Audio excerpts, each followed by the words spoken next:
La semana en RCR. Actualidad, entrevistas, comentarios del acontecer nacional e internacional en la semana de RCR TV. Vamos a saludar a esta hora al señor Fernando Eguren. Él es el presidente del Centro Peruano de Estudios Sociales, CEPES, y le agradecemos la gentileza, la cordialidad de compartir esta comunicación con RCR y La Semana. Señor Eguren, qué gusto saludarlo. Gracias por atender esta comunicación. Buenos días, muchas gracias también por la invitación. Estamos viviendo momentos bastante complicados en el mundo, ¿no? Estamos hablando de una crisis alimentaria, ¿no? En primer lugar, ¿a qué nos referimos a esta crisis alimentaria, ¿no? ¿Hasta dónde podemos llegar? Porque usted además ha señalado con mucho énfasis que en el Perú lo que vivimos es una crisis agroalimentaria. Sí, yo creo que habría que tipificar lo que está ocurriendo en el Perú como una crisis agroalimentaria, ¿no? Y en buena parte del mundo también, porque no es solamente un problema, digamos, de los alimentos, sino de toda la producción, o sea, no solamente de abastecimiento de alimentos, sino también de lo que está incurriendo en la producción agraria. ¿Y cómo se manifiesta esto en el país, no? Por un lado, por el lado del consumo, desgraciadamente hemos tenido todos estos 2 años y pico de pandemia en la cual la reducción de los ingresos de una parte importante de la población ha sido notoria y sobre todo en lo que es lo que considera la población pobre y extremadamente pobre, una buena parte de sus ingresos se van en la compra de alimentos. Entonces, ya desde los años de pandemia, incluso sin considerar la crisis actual, ha habido un problema ya de alimentación, de acceso a los alimentos. Ahora, lo que está ocurriendo es 2 cosas muy importantes. Una es que está aumentando los precios de los alimentos, lo cual afecta a todo este sector a todo el mundo, ¿no? Pero particularmente a los sectores de menores ingresos, que son mucho más en número que antes de los años de la pandemia, pero también está afectando a la producción, sobre todo de aquí en adelante.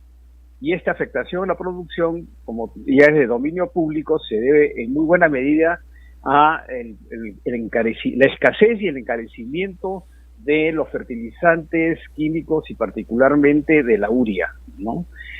Digo particularmente porque ya teníamos un problema también en la producción misma como resultado de la pandemia. Como todos recordaremos, hubo una serie de dificultades en la comercialización de productos, pero también en la producción de productos agrícolas, porque se cortaron una serie de redes de comunicación, de financiamiento, y las políticas que siguieron los gobiernos en los 2 últimos años no fueron eficaces para, digamos, responder a este problema con lo que los productores se encontraron, ¿no? Y para continuar, porque una cosa notable de lo que ha ocurrido en el Perú y en otros países donde hay agriculturas parecidas a la del Perú, con una gran presencia de pequeña agricultura, de agricultura campesina, es que en los 2 primeros años de la pandemia el abastecimiento de alimentos no ha sido más o menos normal. El abastecimiento ha sido más o menos normal y la producción en el Perú de alimentos ha sido más o menos normal, pero a costa, en muchos casos, de la descapitalización de muchos productores que, a falta de ingresos suficientes y de acceso al crédito, han tenido que vender en parte sus activos, ¿no? Entonces nos encontramos hoy día con parte de estos pequeños productores que tienen menos activos de los que tenían antes, que no tienen acceso a financiamiento o muy escaso acceso a financiamiento, y que encima se encuentran con un encarecimiento de los insumos, particularmente de los fertilizantes químicos y dentro de esto particularmente de la urea, ¿no?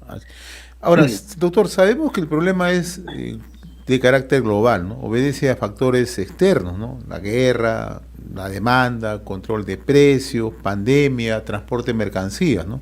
Pero si eso lo extrapolamos al Perú, ¿no? ¿Tenemos o estamos, doctor Eguren, en capacidad de dar una respuesta para enfrentar internamente y mitigar los impactos tanto de la subida de precios como la falta de los insumos? Usted acaba de citar el tema de la urea, ¿no? Y la urea no solamente la está luchando el Perú, la están luchando 100 países en el mundo, ¿no? Sí, yo quería ahí, usted ha dado bien cuenta de la dimensión internacional del problema, pero cada país tiene sus particularidades, ¿no? O sea, cada país tiene una serie de conjunto de condiciones y de factores internos que les permite capear de mejor o peor manera esta crisis global. En el caso del Perú, yo creo que habría que mencionar que traemos desde siempre prácticamente que las políticas agrarias están divorciadas de las políticas alimentarias. No hay ninguna conexión en el país. En otros países usted tiene que el Ministerio de Agricultura, por ejemplo, es también el Ministerio de Alimentación. Entonces vincula las políticas agrarias y las políticas alimentarias. Entonces lo que hemos tenido desde la década del 90 es una sistemática política agraria que ha priorizado particularmente la agroexportación y particularmente la agroexportación por grandes empresas, descuidando a los productores de alimentos para el mercado interno. Las grandes empresas están produciendo alimentos, sí, pero es totalmente para la exportación.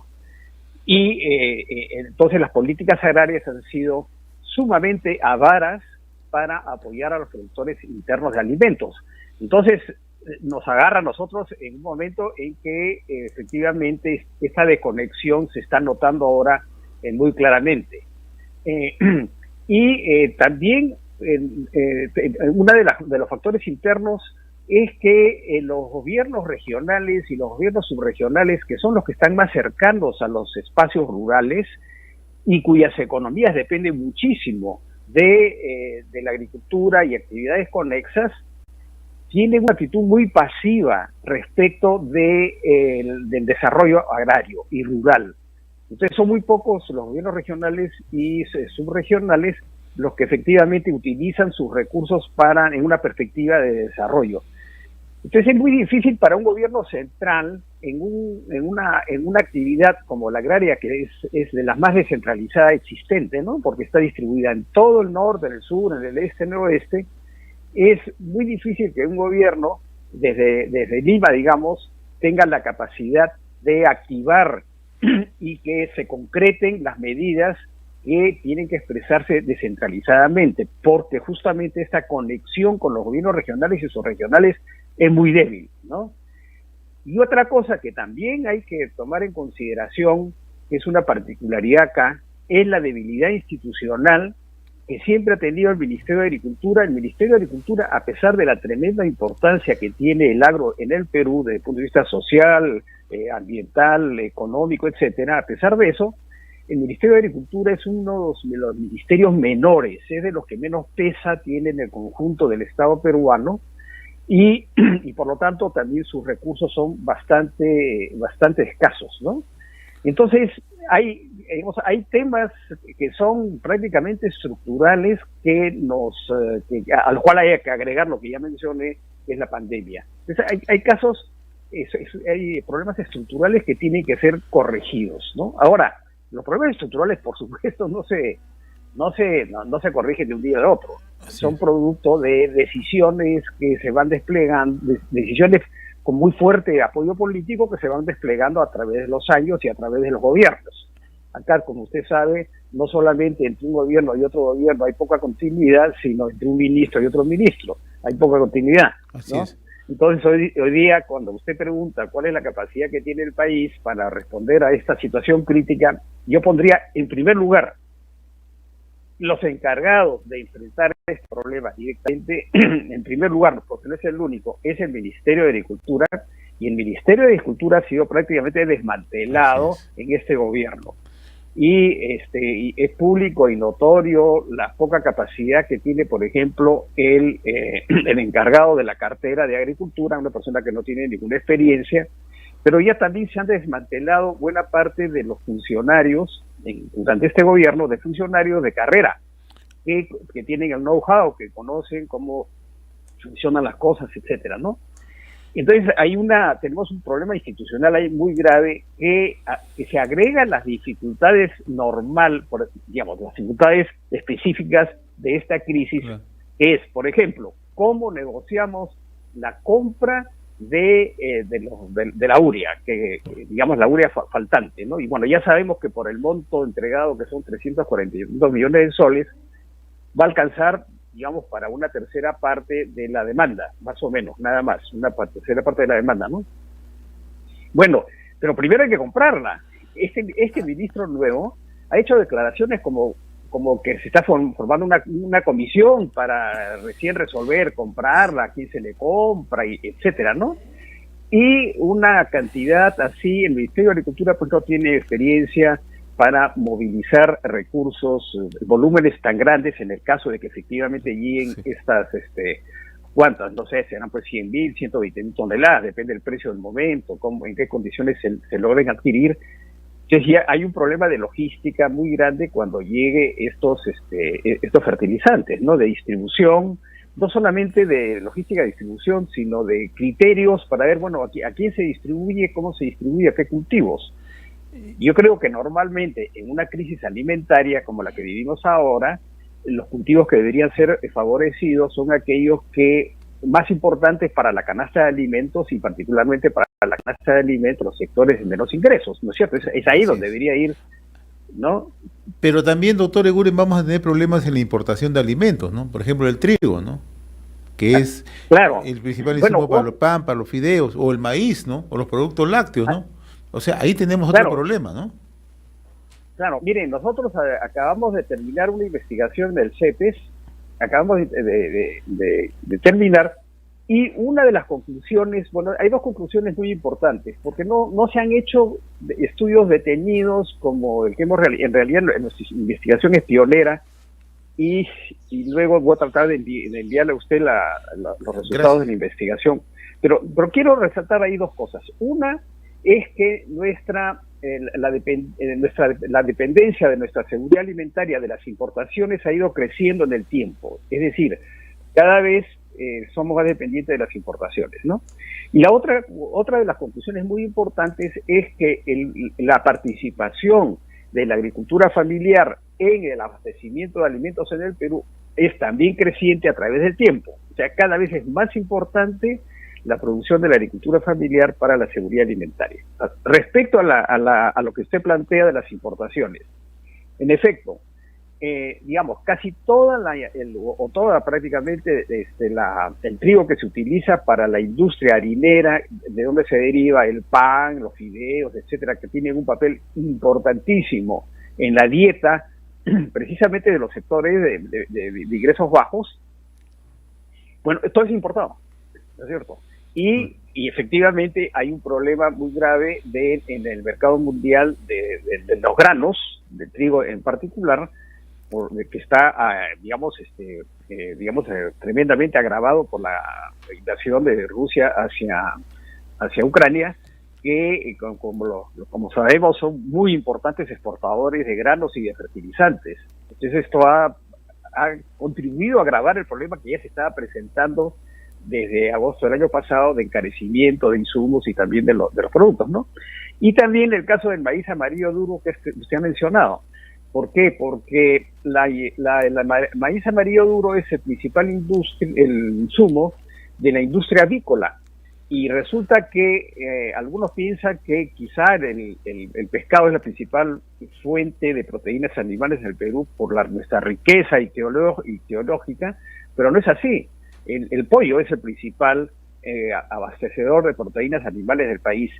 Y más o menos las 3/4 partes del maíz amarillo duro que utilizan los pollos es importado. Y estos dos cultivos, el trigo y el maíz amarillo duro, escasean y los precios están subiendo muchísimo. Y eso va a tener un fuerte impacto en los próximos días, en los próximos meses.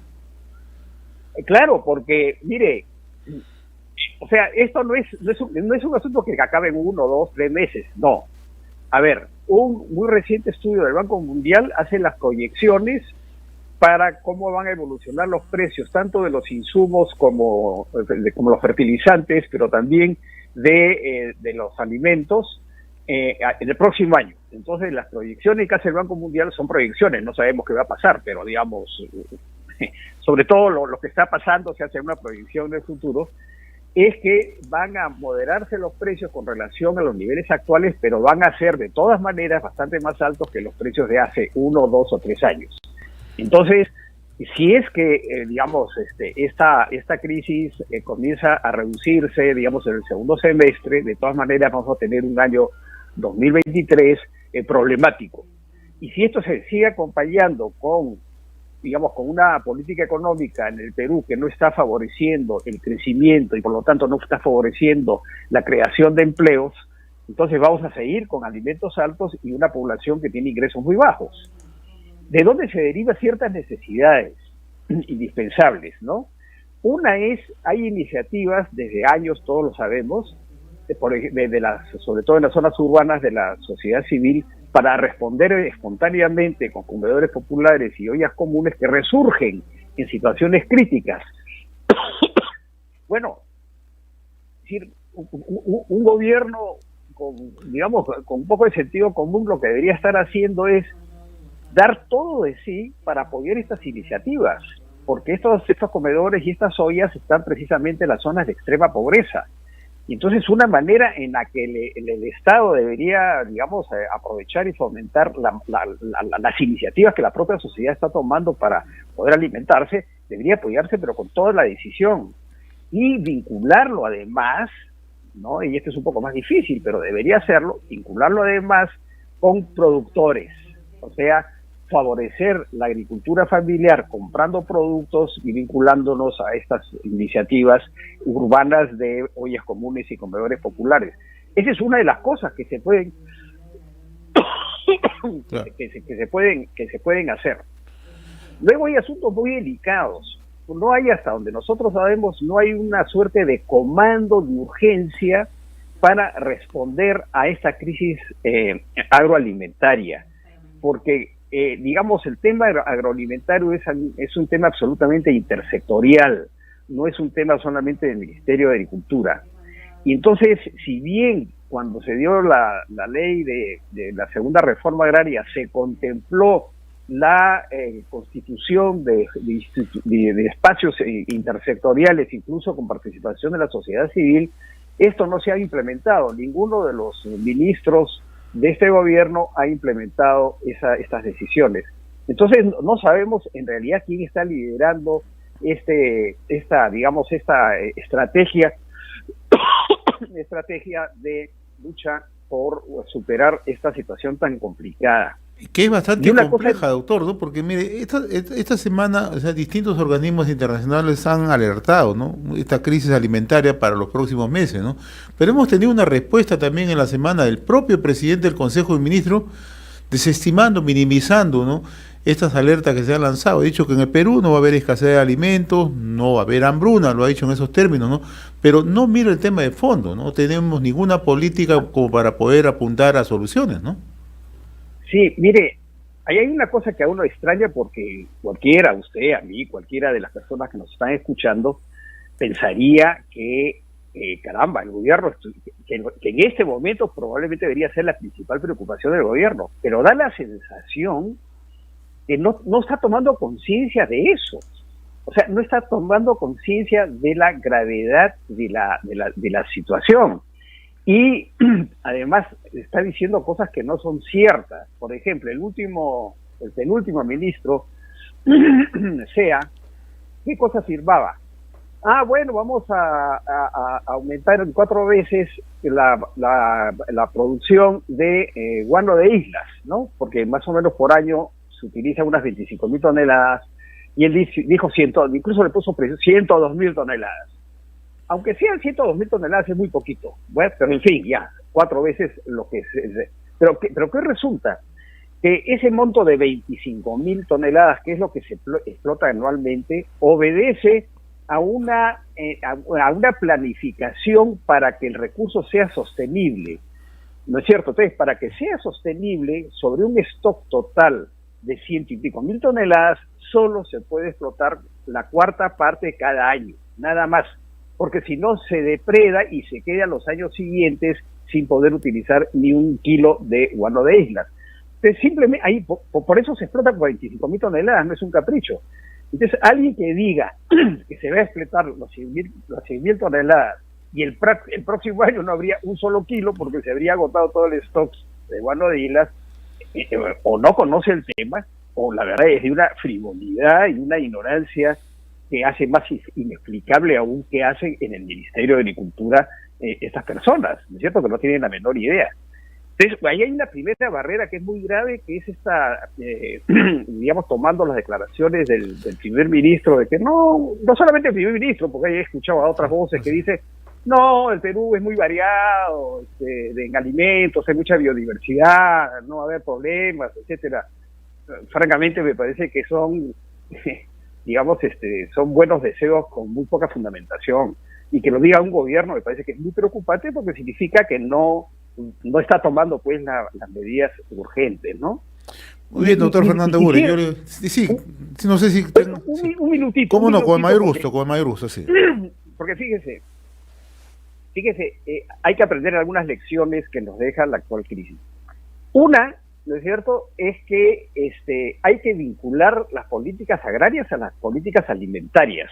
Siempre, o sea, debe ser parte de las políticas de Estado esa vinculación. No puede continuarse haciendo políticas agrarias, por ejemplo, todo el apoyo a las exportaciones, ¿no es cierto? Estamos alimentando al mundo y no tenemos para alimentarnos a nosotros, ¿no es cierto? Ese es uno. Dos, hay que reducir el grado de dependencia. Esto no significa autonomía y autarquía, que es una tontería y es un imposible además, ¿no?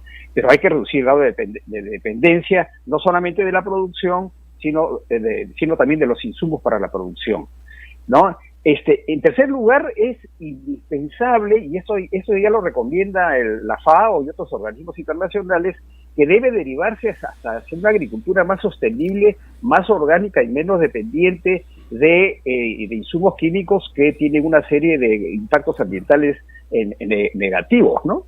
Y por último, la lista podría alargarse, pero ahí termino. Por último, ¿sabe usted un estudio realizado hace 2 años sobre cuál es el grado de desperdicio de alimentos en el Perú, en toda la cadena, ¿no? Desde que va de la producción hasta que va al consumo final? En toda esa cadena, en todos esos eslabones, llegan a la conclusión que el 47% de la producción de alimentos en el Perú se desperdicia por varias razones. Y entonces uno dice, qué barbaridad, ¿en qué país estamos, no? Que casi la mitad de la producción de alimentos se desperdicia en el camino entre la producción y el consumo. Entonces hay cosas muy importantes que hacer, y yo no veo que ni siquiera, no es que no se haga nada respecto de eso, sino que simplemente parece que los ministros no saben que existen estos problemas. Doctor Fernando Eguren, yo le agradezco infinitamente esta comunicación a través de RCR, Red de Comunicación Regional. Me comprometo a seguir dialogando en los próximos días, porque este es un tema que va a ser de agenda, no solamente nacional, sino de agenda mundial. Le agradezco la gentileza que ha tenido con nosotros. Un fuerte abrazo, muy amable. Gracias a ustedes. Gracias. Hemos presentado La Semana en RCR TV a través del canal 796 de Cable Más.